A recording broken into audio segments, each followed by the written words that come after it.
દુર્વાસા ઋષિ મેઘાવતીના આશ્રમમાં આવ્યા છે. મેઘાવતી આશા રાખી કે દુર્વાસા મુનિ દુઃખ સાંભળી એને દૂર કરવાનો પ્રયત્ન કરે. દુર્વાસા મુનિ કહે છે કે આજથી 3જા માસે પુરુષોત્તમ મહિનો આવે છે. કોઈ વ્યક્તિ તીર્થસ્થાનમાં સ્નાન કરે તો બ્રહ્મ હત્યાથી તે મુક્ત થાય છે. બીજા બધા મહિના, પખવાડિયા કે પર્વો આની તુલનામાં આવી શકે નહીં. તેથી તું આ માસમાં વ્રત, પૂજન, દાન વગેરે કરજે. હું પણ આ પુરુષોત્તમ માસનું વ્રત કરું છું. પોતાનો જ એક દાખલો આપતા દુર્વાસા મુનિ કહે છે કે એક વખત અમરીશ રાજાને બાળી નાખવા માટે મેં કૃત્યા છોડી હતી. તે વેળાએ હરિએ તેમનું સુદર્શન ચક્ર મારી પાછળ છોડ્યું, પણ પુરુષોત્તમ માસના સેવનને લીધે હું તેમાંથી બચી ગયો. એટલે મારી તને એ સલાહ છે કે તું પુરુષોત્તમ માસનું વ્રત કર. દુર્વાસા મુનિના આ વચનો દુર્ભાગ્યવશ મેઘાવતીને ન ગમ્યા.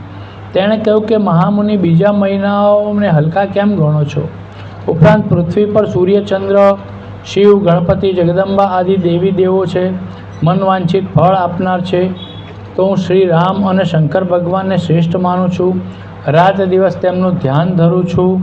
મારા દુઃખો એ લોકો નહીં કાપે. આપ પુરુષોત્તમ માસના આટલા બધા વખાણ કેમ કરો છો? મેઘાવતીના વચનો સાંભળી દુર્વાસા મુનિ ક્રોધથી લાલચોળ થઈ ગયા. પોતાની મિત્રની અનાથ પુત્રીને તેમણે શાપ આપ્યો નહીં. એમણે વિચાર કર્યો કે આ બાળક બુદ્ધિ છે, તેને પુરુષોત્તમ માસના પ્રભાવની ખબર નથી. વળી તે શોકમાં ડૂબેલી છે, એટલે મારે તે શાપ આપેલો તે સહન નહીં કરી શકે. દયા લાવી કીધું કે હે ભાગ્યહીન છોકરી, તું મારા મિત્રની પુત્રી છે. તું સારાસાર સમજી શકતી નથી. તેનું મને દુઃખ છે. તે પુરુષોત્તમ માસનો અનાદર કર્યો છે, તે ઠીક નથી કર્યું. હું તો બદ્રિકાશ્રમ જાઉં છું. તારું કલ્યાણ થાવ. આમ દુર્વાસા મુનિ જતા રહ્યા. પછી પુરુષોત્તમ માસનું અપમાનને કારણે મુનિકન્યા ઝાંખી પડી ગઈ. લાંબો સમય વિચાર કર્યા વગર પછી તેણે શંકર ભગવાનનું આરાધના શરૂ કર્યું, કેમ કે તે માંગતી હતી કે ભગવાન શંકર તત્કાળ ફળ આપનાર છે. ગંગા સ્નાનની કથા છે. તો ગામમાં બ્રાહ્મણ પોતાના દીકરા સાથે રહે. દીકરો મોટો થયો. બ્રાહ્મણે તેને પરણાવ્યો. વહુ આવી એટલે બ્રાહ્મણે દેવદર્શન, પૂજાપાઠ અને કર્મકાંડમાં ધ્યાન આપ્યું. કર્મકાંડને કારણે બ્રાહ્મણ પાસે 2 પૈસાની મૂડી ભેગી થઈ. જરૂરિયાતવાળા ખેડૂતોને પૈસા ધીરતો. ખેડૂતો પાક પાકતા વેચી બ્રાહ્મણને વ્યાજ સાથે પરત કરતા. બ્રાહ્મણ એક દિવસ કર્મકાંડનું કાર્ય પતાવી ઘેર આવ્યો ત્યારે વહુએ રસોઈ તૈયાર નહોતી રાખી. આથી બ્રાહ્મણે દીકરાની વહુને ઠપકો આપ્યો. વહુ જરા મિજાજવાળી હોવાથી કોઈને કયા વગર પિયર ચાલી ગઈ. બ્રાહ્મણનો દીકરો આવ્યો. પિતા પાસેથી વિગત જાણવા મળી. તેણે થયું કે ભલે ગઈ તેના પિયર, 4 દિવસ રહીને એની મેતે પાછી આવશે. આમ કરતાં પુરુષોત્તમ માસ આવ્યો. બ્રાહ્મણે તેના દીકરાને કહ્યું, 2 દિવસ પછી પુરુષોત્તમ માસ ચાલુ છે. હું દર વખતે આ વ્રત કરું છું. તારી માં હતી એટલે મને વાંધો નહોતો આવતો. હવે તારી માં નથી. આ વખતે મારે વ્રત હશે. નદીએ કથા વાર્તા કહેવા રોકાવું પડશે. કર્મકાંડનું કામ પણ ચાલુ છે, એટલે એકટાણું ભોજન બનાવવાની તકલીફ રહેશે. તું તારી પત્નીને તેડી લાવ, જેથી તે ઘરનું કામકાજ સંભાળશે. દીકરો તૈયાર થઈ સાસરે ગયો.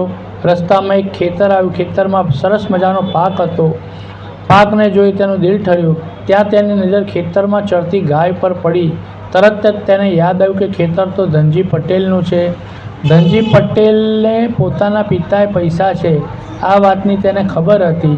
ગાય ચરતી જોઈ વિચાર્યું કે જો આ ગાય ખેતરમાં પેસી ગઈ તો મહામૂલો પાક ચરી જશે. આ રીતે આવા હરા ઢોર ઊભા પાક ચરી જાય તો ખેડૂત ખાય શું? પૈસા ક્યાંથી ભરે? પોતાના પિતાને પૈસો વસૂલ કરવા માટે ગાયને મારીને હાંકી કાઢવી જોઈએ. બ્રાહ્મણનો દીકરો હજી આ વિચાર કરે ત્યાં જ ધનજી પટેલ આવીને તરત જ ચાળી ખાધી. પટેલ, આ ગાય રોજ આવીને ચરી જતી હશે. આજ તો મારીને ખૂબ ભૂલવાડી દો. પાક તૈયાર થાય ત્યારે હરા ઢોરનું ખાસ ધ્યાન રાખવું પડે. પાક વેડફાઈ જાય તો પૈસા સી રીતે બચશે? ધનજી પટેલમાં હાથમાં લાકડી હતી એટલે તેણે ચરતી ગાયને ધબોધબ ધીબવા માંડી. ગાય મારના કારણે મરણતોલ છાતમાં બેસી રહી. હવે ઘડી બે ઘડીની મહેમાન હતી.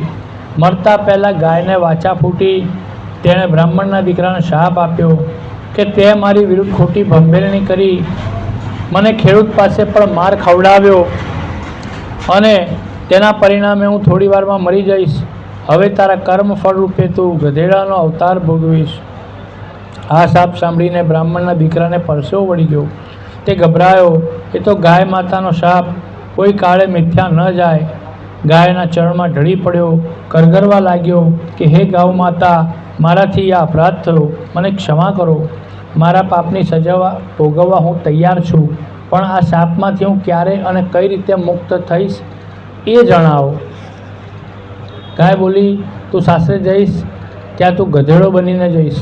હવે તારી વહુ તને ગધેડા સ્વરૂપમાં અહીં લાવીને પુરુષોત્તમ માસની શરૂઆતથી માંડીને છેલ્લા દિવસ સુધી રોજ સવારે ગંગા નદીમાં સ્નાન કરાવે, પોતે સ્નાન કરે અને તને ખવડાવીને એક ટાણું કરે તો તેના પુણ્ય પ્રભાવે તું ગધેડામાંથી અસલ રૂપમાં આવી જઈશ. આટલું કહ્યા પછી તો ગાય મરી ગઈ. બ્રાહ્મણ પુત્રોએ ભાંગેલા પગે સાસરે ગયો. ઢીલો જોઈ શાસ્ત્રીવાળા રાજી થયા. તેઓ માન્યું કે હવે ઢીલા થઈને તેડવા આવ્યા છે. બ્રાહ્મણ પુત્રે ગાય બનાવની બધી વાત પોતાની પત્નીને કહી. શાપ અને શાપમાંથી મુક્ત થવાની વાત કહી, તેનો ઉકેલ જણાવ્યો અને પછી તરત જ ગધેડો થઈ ગયો. વહુ ધર્મિષ્ઠ હતી એટલે ગધેડાને લઈ તે આવી. પુરુષોત્તમમાં શરૂ થતાં જ રોજ સવારે ગધેડાને લઈ ગંગા સ્નાન કરે, પોતે સ્નાન કરે, વાર્તા સાંભળે, ગધેડાને ખવડાવી અને પછી પોતે એક ટાણું કરે. આ જોઈ બધા લોકો ઠઠ્ઠા મસ્કરી કરવા લાગ્યા. પણ વહુ તો એ ભલીને એનું વ્રત ભલું. આવી રીતે રોજ વહુ ગધેડાને નદીએ લઈ જાય, પોતે નાય અને ગધેડાને પણ નવડાવે. આ વાત રાજાના કાને ગઈ. રાજાએ સિપાહીઓ મારફત ગધેડાને પકડી મંગાવ્યો. વહુ તો રડતી રડતી રાજા પાસે ગઈ અને રાજા ઝરૂખામાં ઊભા હતા. બહાર ગધેડો બાંધેલો તો વહુ તો ગધેડા પાસે ગઈ અને શરીર પર હાથ ફેરવા લાગી. પછી રાજાને કીધું, મહારાજ, મારો ગધેડો મને આપી દો. તેને નવડાવીને તેમજ ખવડાવ્યા પછી જ મારે જમવાનું નિયમ છે. રાજા કહે, તું નદી જઈ ગધેડાને નવડાવે તેથી ગંગા નદીનું પાણી ખરાબ થાય. ગંગા નદીમાં બધા લોકો નહાય. આ પુરુષોત્તમ માસ છે એટલે નારનારની સંખ્યા પણ વધારે છે. તું આ ગધેડાને નવડાવે તે યોગ્ય નથી. વહુ બોલી, મહારાજ, આ ગધેડો સામાન્ય ગધેડો નથી પણ દેવતાય છે. એનું સાચું સ્વરૂપ જોવું હોય તો પુરુષોત્તમ માસ પૂરો થાય ત્યારે તમે મારા ઘેર આવજો. રાજાના દિલમાં દયા આવી. તેણે ગધેડો વહુને સોંપ્યો અને નિત્ય નિયમ મુજબ વહુ ગધેડાને નવડાવી ખવડાવી પુરુષોત્તમ માસ પૂરો કર્યો. હવે ગાય માતાના શાપમાંથી મુક્ત થવાની તૈયારીમાં હતો. વહુએ ગંગાજળનો લોટો ભરી લાવી ગધેડા પાસે ઊભી રહી અને પ્રાર્થના કરવા લાગી કે હે પુરુષોત્તમ ભગવાન, જો મેં આખો મહિનો પૂરેપૂરી શ્રદ્ધાથી તમારું વ્રત કર્યું હોય તો ગાય માતાના શાપમાંથી મારા પતિને મુક્ત કરી અસલ સ્વરૂપમાં પાછો લાવી દો. આવું કહી તેણે 3 વાર તેની ઉપર ગંગાજળ છાંટ્યું, જેથી તેનો પતિ અસલ સ્વરૂપમાં આવી ગયો. બીજા દિવસે રાજા રાણી વહુના ઘેર આવ્યા. તેમણે આજુબાજુ નજર કરી તો વહુ કોઈ યુવાન સાથે ઊભી હતી. રાજા રાણીની નજર પડતા તરત ઊભી થઈ તેમને નમન કરી અને પોતાના પતિને રાજા રાણીને નમન કરવા કહ્યું. છેવટે વહુએ બધી વાત કરી. પુરુષોત્તમ માસના વ્રત સ્નાનનો અલૌકિક મહિમા જાણી રાજા રાણીએ પણ આજીવન પુરુષોત્તમ વ્રત રાખવાનો સંકલ્પ કર્યો. ગામ લોકોને પણ આ પ્રસંગ પછી પુરુષોત્તમ માસના વ્રત અંગે વધુ આસ્થા અને શ્રદ્ધા બેઠી. ગંગા જળ સમ જળ નહીં, જે પાપ બધાના ધોય, પતિતને પાવન કરે જે સ્નાન કરતા હોય. બોલો શ્રી પુરુષોત્તમ ભગવાન કી જય.